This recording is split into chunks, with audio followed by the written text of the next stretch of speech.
Hola, ¿qué tal? Bienvenidos a una nueva sesión de la entrevista de Avantgarde. Yo soy el doctor Eduardo Núñez Rojas y hoy vamos a tener una invitada muy especial con unos temas muy importantes que vamos a estar hablando con ella. Y me da mucho gusto recibir a la maestra Alessandra Lobarto Quesada. Muchas gracias, Muchas gracias, doctor. Ale, Es un por honor. estar aquí. Ella es licenciada y maestra en filosofía por la Universidad Autónoma de Querétaro, cuyo trabajo ha logrado destacarse en la literatura contemporánea de este mismo estado, particularmente por su exploración de temas de identidad, racismo, feminismo y las complejidades de la experiencia humana. Fue docente a nivel superior y media superior en el Tecnológico de Monterrey y otros colegios. Es integrante del AMPE, Asociación Mundial de Mujeres Periodistas y Escritoras. Ha publicado en diversas antologías y sus cuentos le han valido menciones honoríficas y un tercer lugar en el concurso de cuento Ignacio Padilla 2017 y mención en el mismo concurso en 2020. Es autora de las novelas Sirena, que fue publicada el año pasado, en 2025, Mulata 2023, novela de época, así como de otro libro de sexo en el 2018. Algunos de sus cuentos participan en antologías de diversos estados del país, colabora frecuentemente en la columna Rosa en Bengala del periódico Noticias de Querétaro. Maestra Alexandra, mucho gusto, encantado. Muchas gracias, doctor. También yo, qué honor. Dije, ¿por qué filosofía y no ingeniería o arte? Pues mira, tengo casi la mitad de la carrera en ingeniería geofísica. Ah, Entonces, de ingeniería me salté a filosofía, porque, pues ya ves, entra uno muy joven a la carrera, sí. y hacia la mitad de la carrera de ingeniería descubrí que realmente yo quería ser, o sea, me atreví a ser escritora. En realidad dije, está bien, la ingeniería, me gustan los números, pero esto no es lo mío. Y tomé valor y me salté a filosofía, o sea, de ingeniería a filosofía. Muy extremo, ¿eh? Sí. Y la razón de estudiar filosofía y no literatura fue porque yo no quería convertirme en una académica de la literatura, sino en una escritora. Y pues todos los autores y autoras que admiro tienen un bagaje cultural y filosófico que, o sea, si quiero ser como Borges, como Margarit Yourcenar, como Antonio Lobo Antunes, sí, pues no solo puedo aprender teoría o literatura, digamos, como academia, sino pues a pensar de manera aguda como todos ellos, ¿no? Me metí a filosofía para ser mejor escritora, en realidad. Y es un punto muy importante, porque muchos escritores dicen, voy a estudiar literatura, pero ¿qué te da la filosofía para ser escritor? Pues mira, creo que la filosofía te da todo para ser mejor persona, no solo mejor escritor o escritora. Creo que filosofía es un campo que tendría que tener mucha más importancia en los estudios de preparatoria, de media superior, y también en las licenciaturas, pero bueno, normalmente en otras licenciaturas se consideran materias de relleno, ¿no? Lo que todos los chavos, cuando fuimos chavos, también así le llamábamos. Y en realidad creo que estudiar filosofía es casi una condición sine qua non para ser una mejor persona, para ser una persona más plena. Y en cuanto a la filosofía en vínculo con la literatura, pues como te digo, todos los autores y autoras que yo admiro, realmente su literatura está cargada de temas filosóficos. Tal vez ese es nada más un asunto que, digamos, me interesa a mí como a algunos colegas escritores y escritoras, que no es como el deber ser. Creo que hay escritores y escritoras maravillosos que no necesariamente tienen ese bagaje filosófico, pero para mí los escritores y los literatos con los que he hecho diálogo, que realmente se vuelve un diálogo humano, es porque atrás de la ficción, que nos permite la ficción de la literatura, hay reflexión, profundidad, exploración de lo que es la condición humana. Entonces, precisamente preferí estudiar filosofía como punto de partida, ¿no? Para eso. Para hacer tus obras en ese sentido. Y es muy interesante lo que hablas, porque ella habla mucho del sentimiento, porque yo llevé filosofía cuando hice también bachiller y todo lo que es filosofía implica amor al amor y a la sabiduría, ¿no? O a la definición. Pero ya cuando uno estudia este campo que es tan importante, tiene que ver mucho con el humanismo, y sobre eso tú lo has tomado para empezar a hacer tus obras, que es algo a lo que te quiero preguntar, porque es muy interesante los temas que manejas y que quiero abordar ahorita contigo. Mulata, ¿por qué te vas a estos temas del racismo? ¿Qué te llevó a investigar y adentrarte en estos temas de todos estos cultura, si lo podemos llamar así, que fueron ahora sí que esclavizados, que fueron robados de sus propias casas, inclusive por mismos personajes afros que vivían en la costa y que se adentraban y los vendían a los ingleses, que muchos llegaron a América con unas condiciones muy, no como las mejores, unos maltratos, y que aquí en México hubo vestigios de todo eso. ¿Qué te llamó la atención, Ale? ¿Por qué? Mira, el tema de la negritud en la sangre mexicana es uno de los temas más olvidados, ignorados en los estudios de historia de nuestro país.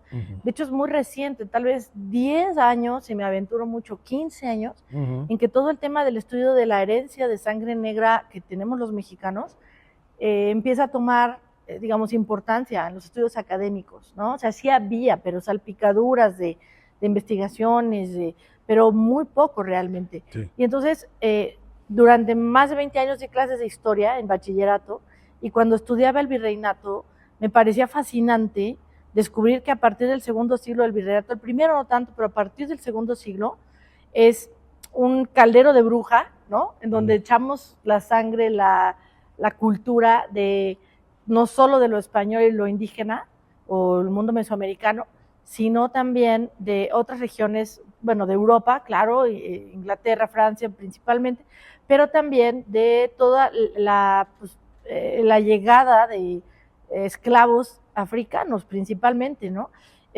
La principal, digamos, trata de personas era de África hacia Europa y de África a América. Entonces, si bien el porcentaje de sangre negra en nuestras venas mexicanas es un porcentaje pequeño, existe, y en la cultura, antes de que empezáramos el programa, me comentabas que también trabajas el tema del blues, por ejemplo, el jazz, ¿no?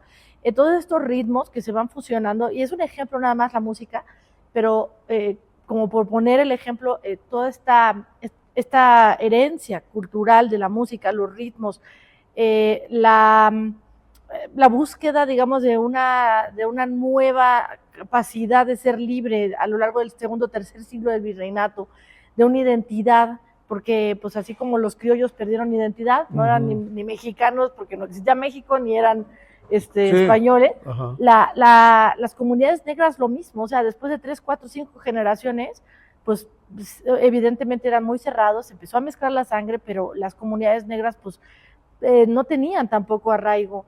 Entonces me parece que es un tema que históricamente México le debe a su sangre negra.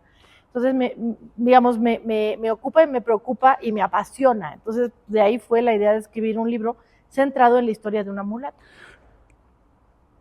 Los estados donde más podemos decir que hay vestigios de toda esta comunidad podría ser Veracruz. Sí, Veracruz es donde era el punto de entrada. Ajá. Y obviamente por contagio regional Tabasco, y luego pues hacia el Bajío, Ciudad de México, y en Querétaro hubo poca sangre, ¿no?, negra, pero sí hubo, sí. Sí, me imagino que con los hacendados, ¿no? De la época tuvieron que haber traído algunos esclavos que pudieran hacer esto, pero que, fíjate que hablamos hace el inicio sobre lo que es el blues, qué ironía, ¿no? Todas estas personas que fueron esclavizados, que entre ellos mismos empezaron a formar sus propias comunidades, se empezaron a mezclar entre ellos, a casarse entre ellos, y hablando que gente que fueron, que nunca se conocieron más que ahí, que venían de diferentes momentos, crearon dos estilos impresionantes de la música, que fue el blues y el jazz, y que les da una identidad a un país que de por sí no tenía identidad, ¿no? Sí. Y la gran importancia que tiene esta cultura.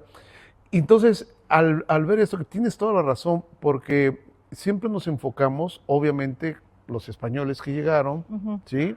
Y obviamente todo lo que es nuestras culturas anteriores, que eran muchas las que había, no solamente eran los mexicas, pero se ha olvidado toda esta parte de esta cultura que llegó y que realmente, que fue la que hizo trabajos muy forzados en esta parte, pero que jamás dejaron en sus ratos que les tocaba practicar sus propias rituales que ellos tenían, ¿no? Sí, y era una catarsis también. Para las culturas negras la música es como las raíces del blues en el sur de Estados Unidos tienen que ver con un desfogue de las condiciones miserables de vida, ¿no? Sí.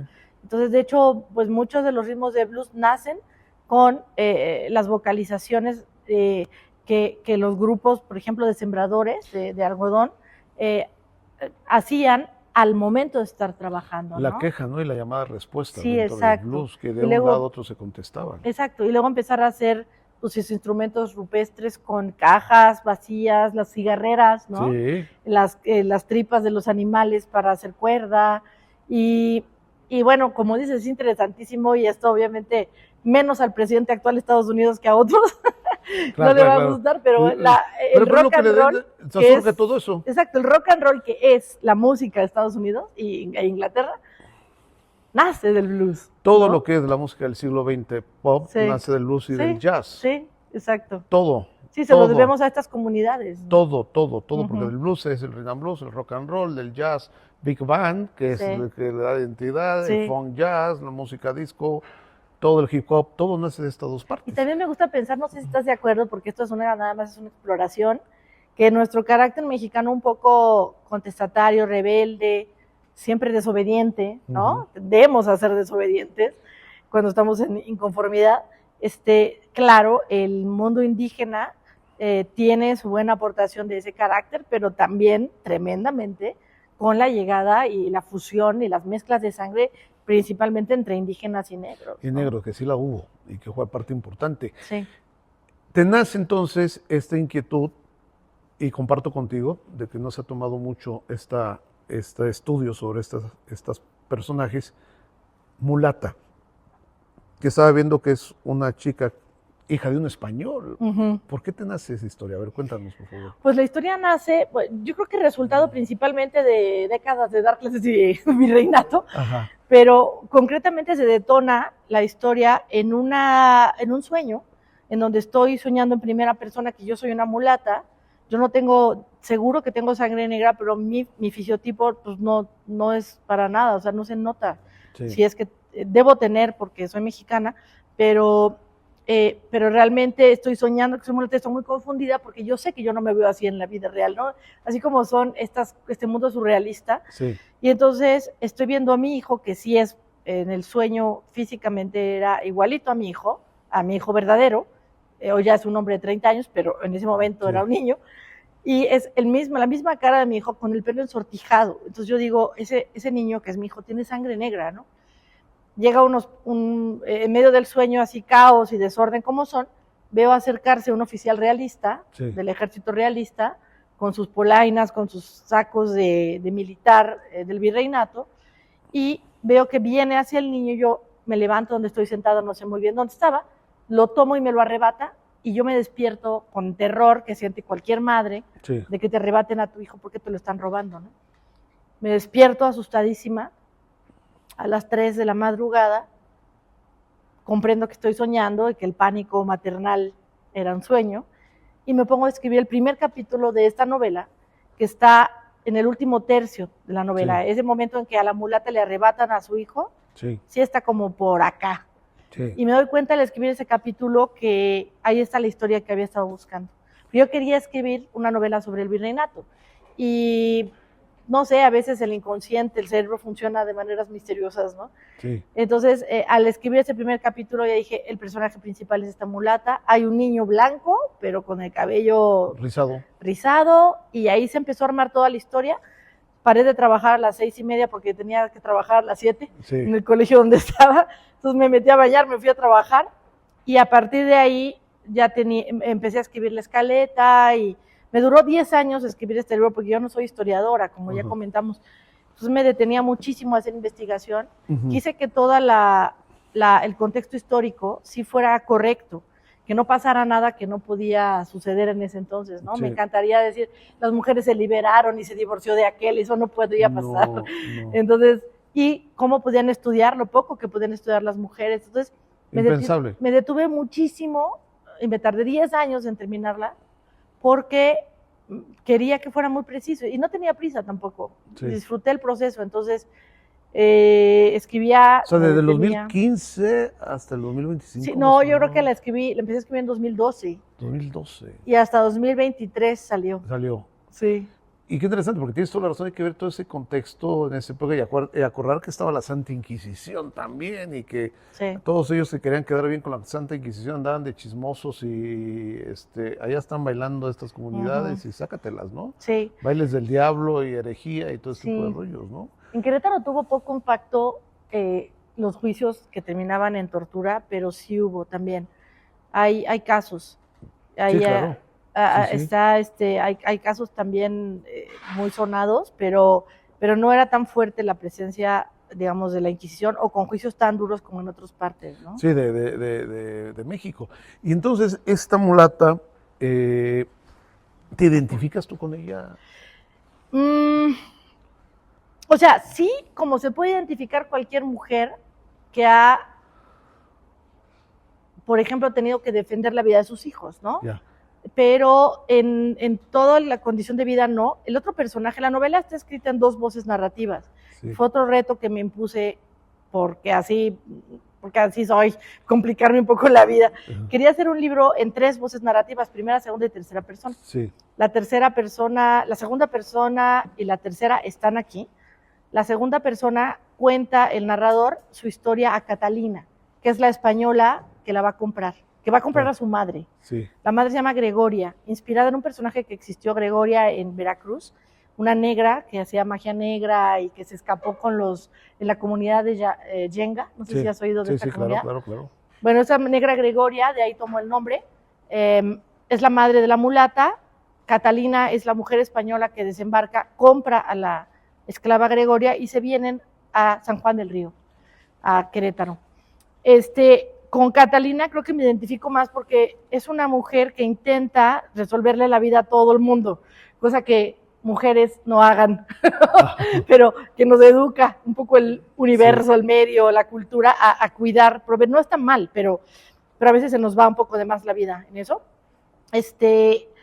Y esta mujer, pues educada en esta comprensión de cuidar de todo, de tener a todo el mundo bien, compra a la negra porque la madre de la mulata, Samba, tiene problemas en los pies, sabe que va a terminar, la ve en el puerto y sabe que va a terminar o en la prostitución o muerta, ¿no? Ajá. Porque pues, es una esclava que no servía mucho, digamos, ¿no? Por la dificultad. Físicamente no servía. Exacto. Entonces la compra, el hermano de Catalina la embaraza y van a ser María Isabel. Entonces, ¿que es el español él? Sí, es el hermano de Catalina. Ajá. Y ahí me identifico tanto, sí, con María Isabel la mulata en la parte, digamos, de la maternidad, de la lucha por buscar las mejores condiciones de libertad dentro de lo que puedas tener, y con Catalina también por la parte de la sororidad. Sí. Obviamente no es un término que aparezca en la novela porque no existía, ¿no? Para ese momento, pero sí es una búsqueda de comprender a la mujer como una hermana, sor, ¿no? Del origen. Y entonces, claro, me identifico con todas estas mujeres, con todas las mujeres de las que me invento y escribo, me identifico en alguna medida, ¿no? Que es otro tema que vamos a ver, que es otro contraste totalmente diferente del libro de la mulata, que se lo recomiendo mucho, que está muy interesante, y sobre todo haber tomado un tema sobre lo que es la cultura afro, y sobre todo pues todas estas mujeres que en su momento realmente fueron para ser esclavas, ser maltratadas, y muchas abusadas en sus momentos por sus patrones, o la pernocte, ¿te acuerdas que la primera? Sí, el derecho se llamaba pernocta.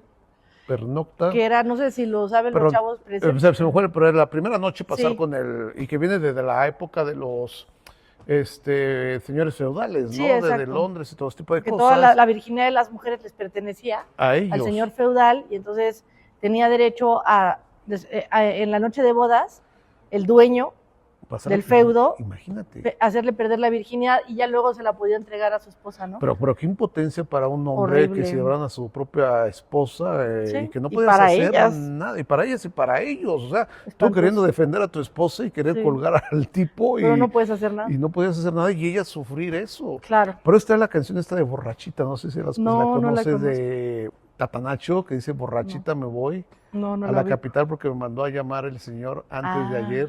Uy, Y él no quiso acompañarme y entonces por eso se va borrachita a ver al patrón que le sí, mandó a para llamar. aguantar lo que tiene que pasar. O sea, es algo que fue tan realmente denigrante, tan Sí, espantoso, ¿no? inimaginable, no nos Sí, podemos... y entonces viene esta situación de un tema que realmente te felicito porque es muy poco lo que se habla de esa cultura Sí. y que tú dices, y yo te puedo decir, mis abuelos fueron españoles, hijos de españoles, bueno, mis bisabuelos, Ujú. pero mi abuelo era negro.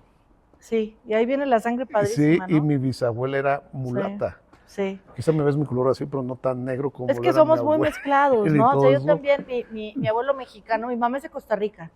Entonces, por eso digo mi abuelo mexicano y luego, ¿de dónde es la otra familia? Bueno, pues de Costa Pero- Rica.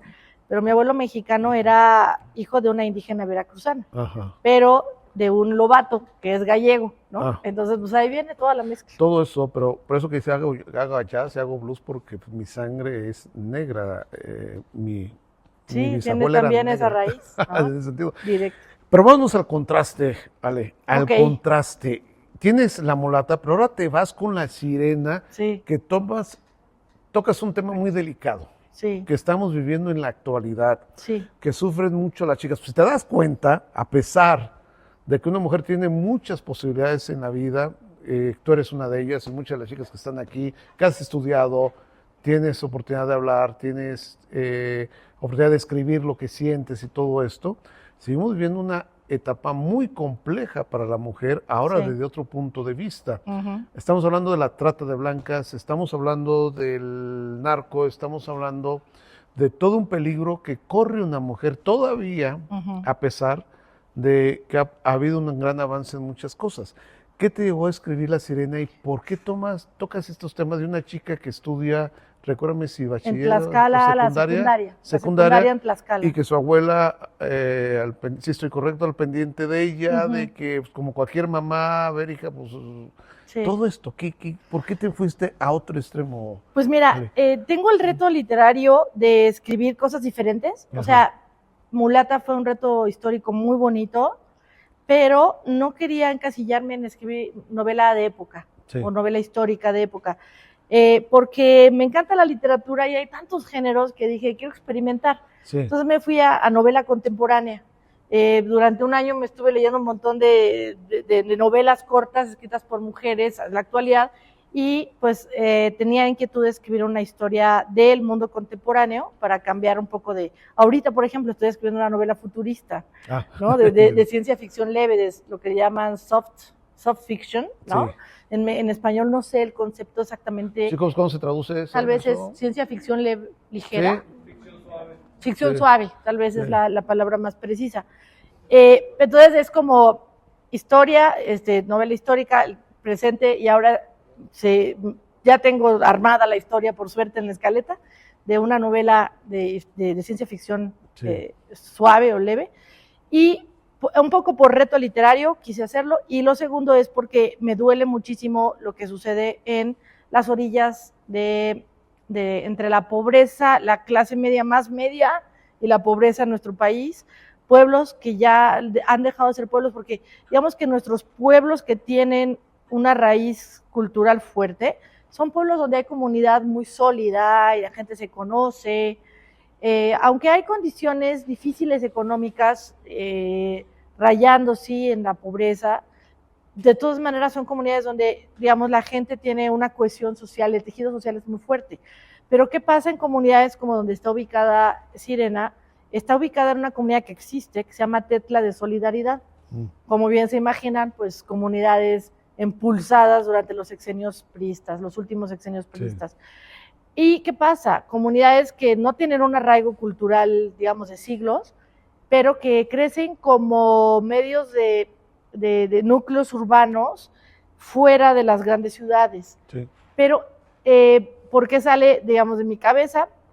Tengo amigos y amigas que trabajan en secundarias rurales o de comunidades como Tetla.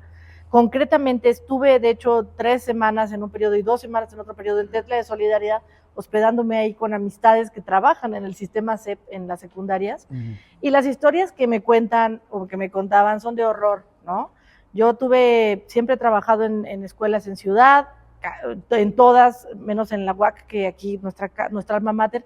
He dado algunas clases en la Facultad de Filosofía de manera esporádica, pero más allá de la UAC, siempre he dado clases en escuelas privadas. Entonces, escuchar las historias de terror que tienen que contar los profes y las profes de escuelas públicas y en comunidades tan duras, donde hay narcomenudeo, donde está la trata de personas, donde además los adolescentes son adolescentes, ¿no? Y con unas carencias de educación y culturales gravísimas. Entonces, me generó una incomodidad terrible pensar en estas niñas, de las cuales me contaba, o sea, el porcentaje es abrumador de chavos y chavitas que empiezan primero de secundaria y los que terminan tercero. La proporción de mujeres que terminan es infinitamente menor que terminan que la de los varones. Yeah. ¿Por qué? Porque se embarazan, porque las familias no consideran que sea importante que estudien, las ponen a trabajar en lo que sea, las tienditas, en la papelería, en lugares, digamos, más rurales o más agrícolas en el campo, pero esta está ubicada en esta comunidad que no es ni ciudad ni pueblo, ¿no? Sino comunidades. Una simple comunidad muy chica. Y entonces me duele mucho, lo que es más triste de todo lo que te estoy contando, es que todo lo que le pasa a este personaje que se llama Sandra, que tiene como apodo Sirena. ¿Por qué Sirena? Ahorita te lo platico, es todo lo que le pasó a alguien de las estudiantes de mis amigos. No a la misma, por supuesto, ¿no? Hablas en una metáfora sobre esta chica. Exactamente. O sea, una estudiante hace no mucho me preguntaba, ¿y todo eso le pasó a una niña? No, pero le pasó a muchas niñas, ¿no? Solo yo conjunto en dos personajes, Sirena y Sandra y su amiga, que lo que les pasa, que tienen que estar. Mi amiga Daria Larisa, escritora también, le mandamos un saludo. Cuando presentamos el Fondo de Cultura Económica, hizo una metáfora preciosa. Me dijo, Sirena es Caperucita Roja contemporánea, donde la niña está intentando escapar del lobo, que es el narcomenudeo, el bullying, el maltrato, la vida sexual, que también empieza muy fuertemente en la secundaria y que pues muchas niñas no tienen ni idea ni de lo que es. Ni qué es, ni si quieren, ¿no? Ni si quieren, ni qué significa el placer, ni qué significa cuidarse. La poquísima información que llega de las secundarias públicas acerca de anticonceptivos o de consenso, ¿no? Pues es mínima, si es que llega. Entonces, pues sortear todas estas dificultades es eso. Se llama Sirena porque esta niña vive 2 años en la Ciudad de México y la novela comienza cuando regresa a su comunidad, que es Tetla, y para llamar la atención se pinta el cabello de rojo. Entonces llega a la comunidad, se da cuenta que ahí las cosas son mucho más conservadoras que en la Ciudad de México y se arrepiente el primer día de clases de haberse pintado el cabello así. Y además, cuando se quita el gorro, es el primer capítulo, recibe una tremenda regañiza de la profesora, de la titular, que le dice, ¿cómo se te ocurre? En Ciudad de México ves eso y cosas terribles y peores y mejores y de todos los colores. Pero en estas comunidades todavía no llega como ese atrevimiento, ¿no? Ajá. Y entonces uno de los niños del salón le dice, se cree la sirenita de Disney, que es pelirroja, ¿no? Una niña morena, pero con el cabello rojo, ¿no? Sí. Entonces le pone Sirena por el cabello rojo. Y luego hay un vínculo con la cadena que evidentemente en la portada hace esa metáfora de esta cadena de cafés en donde la niña de la Ciudad de México descubre que es un ambiente donde la dejan tranquila, ¿no? Porque efectivamente no es una crítica ni una apología a estos cafés, sino simplemente que ella en la Ciudad de México descubre que es un sitio como un no lugar. Ajá. No sé si ubicas este filósofo Lyotard, ¿no? No sé si era Lyotard, que habla del no lugar. Y justo en los no lugares que permiten las ciudades grandes, son donde puedes pasar totalmente desapercibido y también ser tú en toda la expresión sin que nadie te juzgue, ¿no? Sí. Y entonces tiene que ver con todo eso, pero principalmente con el cabello rojo, que le ponen el apodo de Sirena, ¿no? Ella vivía en México y se va a vivir allá porque sus padres... No, ella es de Tetla de Solidaridad y su mamá y su abuela son de Tetla. La mamá se enamora por Facebook y por redes sociales de un cuate que no conoce. Pero fíjate lo interesante, si tú hablas de cómo vive una gente en una comunidad, pero lo que es la internet y lo Sí. que es celular, eso sí existe. Sí, no, y las relaciones ahora se dan así muchísimo. Sí, claro. Entonces la mamá le dice, encontré al amor de mi vida porque llevamos 2 meses hablando por Y ya es por WhatsApp, y se va con él y obviamente pues viven un año, no Ajá. funciona, ¿no? El Ajá. cuate le dice, aquí tengo techo y comida para ti, para tu hija, y cuando llegan pues es en la colonia Cuauhtémoc, en un techo de azotea, un cuarto de lámina, ¿no? Entonces pues le dice, este es el techo, o sea, el techo hay, ¿no? Sí. Y entonces pues ahí vive, pero la novela no cuenta esa parte, sino cuando están regresando a la comunidad. Y se enfrenta a otra realidad. Y la mamá cae de nuevo en el alcoholismo, es otro tema que toca la novela.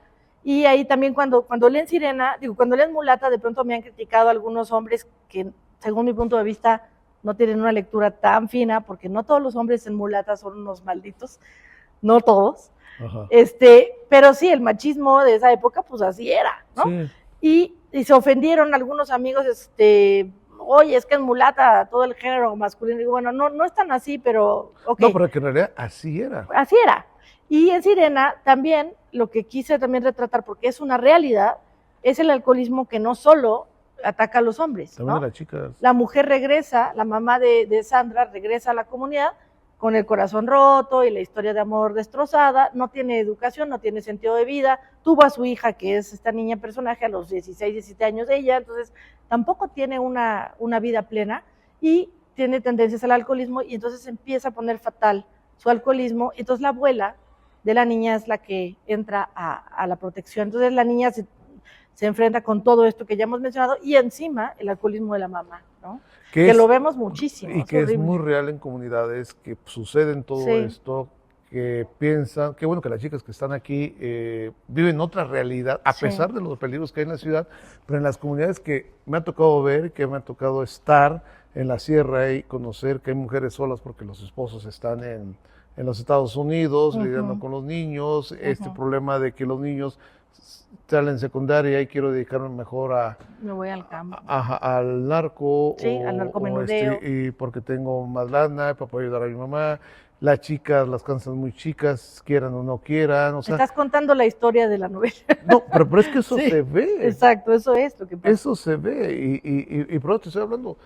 Si estamos hablando de dos conceptos, dos novelas de diferente época, sí ha habido cambios en muchas cosas para la mujer, pero es una realidad parecida también a esa época. Exacto, o sea, como que dices, ¿dónde está el vínculo? Pues que las mujeres todavía tenemos muchísimo por qué luchar y trabajar, ¿no? No solo las mujeres, la sociedad humana, estamos teniendo que trabajar. O sea, y hoy más muertes con las mujeres, hoy me estoy enterando, o sea, realmente era otro tipo de problemas que se enfrentaba la mujer cuando la mulata, a otra forma, aún así que ustedes han podido crecer mucho en la sociedad, que tienen voz, que pueden hacer cosas.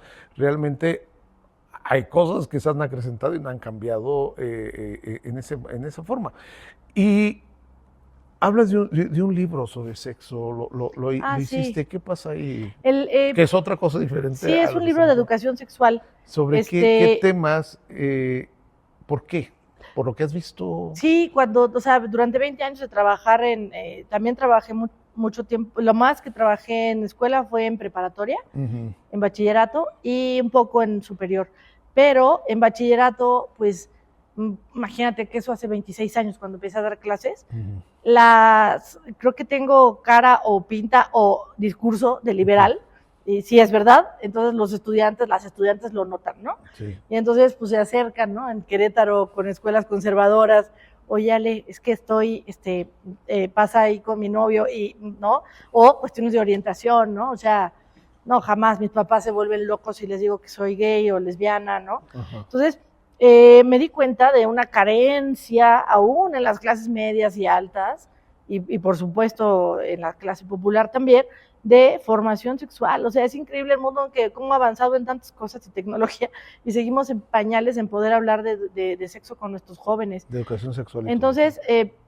trabajando en el TEC de Monterrey, me empezaron a invitar, porque sabían que trabajaba estos temas, a dar conferencias en diferentes campus de la República. Tuve pues invitaciones muy padres a los campus para dar escuela de educación sexual a los papás, ¿no? Y hablarles de que no pasa nada, la orientación sexual existe en el gran abanico de lo que es lo humano, que además la orientación pues también es cambiante a veces, o es muy difusa.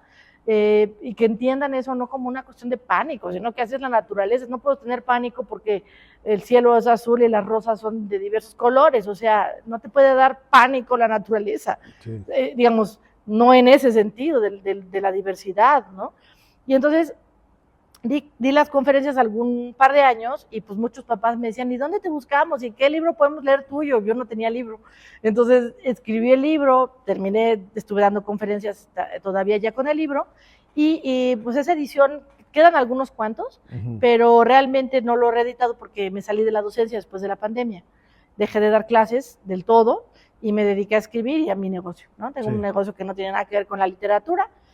Tengo una pequeñita empresa de administración, porque te digo que se me daban los números, pero pues de eso vivo y realmente mi pasión es escribir literatura, ¿no? Entonces es un libro sobre educación sexual para educación sexual para papás y formadores de jóvenes. Y claro, para los chavos, pero a los chavos no les estoy descubriendo el agua tibia, ¿no? O sea, ahí les hablo de orientación, de género, cuál es la diferencia entre esas palabras. Y a los jóvenes que están aquí y los que les sigan a ustedes de generación, pues esas cosas las hablan entre ellos. Eso no, a ellos no les digo nada nuevo. Pero a la gente de mi edad y para arriba, sí, parece que todo es nuevo. Entonces. Sí, hay muchas cosas nuevas, pero muy diferente. Por ejemplo, cuando yo estudié la prepa, te estoy hablando del 82, 85, cuando éramos novios era otro tipo de ser noviazgo, ¿no? Y que era diferente, y el respeto a la chica, y o sea... Sí, todavía era otro mundo, o sea, no, más o menos de la generación. Sí, que era diferente el trato, ¿no? Y ni se pensaba en todavía no estamos tan viejos, y el mundo es otro. No, pero ni se pensaba en la sexualidad en esa época cuando andabas con la novia, ¿no? O sea, sí, no había que esperar muchísimo. Sí, era otro tipo de educación con ella, otro trato, otra forma de el trato con las chicas, ¿no? Aproximación, todo. Sí, todo, que ha cambiado mucho y qué bueno, Ale, que esa es la misión que uno debe tener, porque cuando detectas o cuando eres académico y detectas una cosa, pues hay que hacer algo para poder ayudar a nuestros jóvenes, porque es la generación que continúa en esta vida y que hay que saber el cómo orientarlos para que sean unos mejores seres humanos. Yo siempre he dicho que el error que tuvo la Secretaría de Educación Pública fue haber quitado el civismo dentro y en la lucha esta contra la filosofía también, ¿no? Porque yo llevé 2 años de filosofía. Es que también se da mal, o sea, también es cierto que los chavos a ver así como, qué cosa tan terrible. Y me envolvieron, porque también era dependiendo del maestro. Vamos a leer la metafísica de Aristóteles en griego, olvídate. No, o sea, tiene que manejarlo como tú hablas del humanismo, de todo este tipo de situaciones, porque sí llevé filosofía, pero me quedé en la... hablando de Aristóteles, hablando de Sócrates, hablando del pensamiento que está muy bien, pero tiene que estar aterrizado. ¿Qué nos dicen ahora? A nuestra edad. Exacto. En ese momento, en los años 80, que vivíamos otro momento, yo creo que a veces no pensamos en el momento, y yo creo que es lo que debe de hacer. Ale, pues te felicito por este trabajo, por estas grandes obras que son muy interesantes, que abarcan problemáticas que en su momento fueron, y que hay una realidad que estamos viviendo, y que siempre tiene que dejar plasmado para que después aprendamos y sigamos construyendo para hacer una sociedad totalmente diferente. Yo estoy de acuerdo que la filosofía empleada al nivel ser humano, aterrizada, a ser humano, podrá ser mucho a la ayuda para ser más humano. Completamente. Como también yo siempre he peleado, el arte debe ir desde el principio como materia fundamental. Para que los jóvenes experimenten, porque el arte también humaniza. Claro, totalmente. Y cambia la forma de ver de un chico, ¿no? Es el ejercicio de la empatía humana, o sea, para mí realmente el arte, todas sus expresiones, incluida la literatura, tienen esa labor. O sea, de hacernos mejor persona, de profundizar la condición humana, ¿no? Una doctora en ingeniería me dijo, desde que entré a un taller de danza folclórica, después de un año, me cambió mi forma de pensar. Si yo era bien cuadrada, ¿no? El mundo lo veía cuadrado y haber estudiado, ahora veo la ingeniería de otra manera, ¿no? Sí, totalmente. El arte nos hace mejores seres humanos en todos los niveles. Y concuerdo, la filosofía debe ser aterrizada a que la entendamos de manera humana. Claro, si no me sirve de nada. Sí, pero bueno, Ale, muchas gracias, no, hombre, por haber doctor, estado. Qué gustazo, qué rica conversación. No, muchas gracias, sí. Me has hecho. Y agradecemos a todos nuestros... no puedo decir televidentes porque no es tele, pero ¿cómo lo podemos llamar, chicos, a todos espectadores? Espectadores que nos ven en nuestras redes sociales, porque ahora ahí debe haber un término, ¿no? Porque si estabas en la tele eran los televidentes y radio escuchas. Ahora, ¿cómo le podemos llamar, chicos? La audiencia cibernéutica o cibernauta en ese sentido. Creo que usan más el concepto ese de audiencia, ¿no? Audiencia. Sugiéranos qué tipo también invitados podemos tener. Aquí lo ven a Ale Lobato, la maestra, que ha hecho grandes libros, grandes estudios, y que realmente con estos 2 libros que los pueden adquirir, todavía hay ejemplares. Sí, en la Librería Cultural del Centro, la que está en los portales, mire, en el Fondo de Cultura Económica de Querétaro, en Amazon. Y la mulata, miren. En la librería El Desvelo Café, aquí en Querétaro también. Qué mulata tan linda, Esa es una edición esta edición la sacó el gobierno del municipio de Querétaro, en Letra Capital, y la segunda me la pidió una editorial de Puebla, y le hicieron unas ilustraciones. Este es el ejemplar que se consigue, ya del otro no hay, pero este es un libro objeto, digamos, porque tiene unas ilustraciones bellísimas que hizo Víctor Terrés, ilustrador poblano. Hicieron un libro precioso en cuanto a objeto, digamos, ¿no? O sea, mira. Mira, no, eso es tremendo. Eso es tremendo, porque sí, realmente así fue la parte que vieron. Pues bueno, les agradecemos. Hay mucho que platicar todavía con Ale, pero síganos en nuestras redes sociales, en YouTube, en TikTok, en Facebook, en Instagram, para que nos puedan seguir. Mándenos sus comentarios, lo que les guste y lo que no les guste también, porque eso nos ayuda a ir mejorando la entrevista de La Vanguard. Los esperamos en la próxima. Muchas gracias.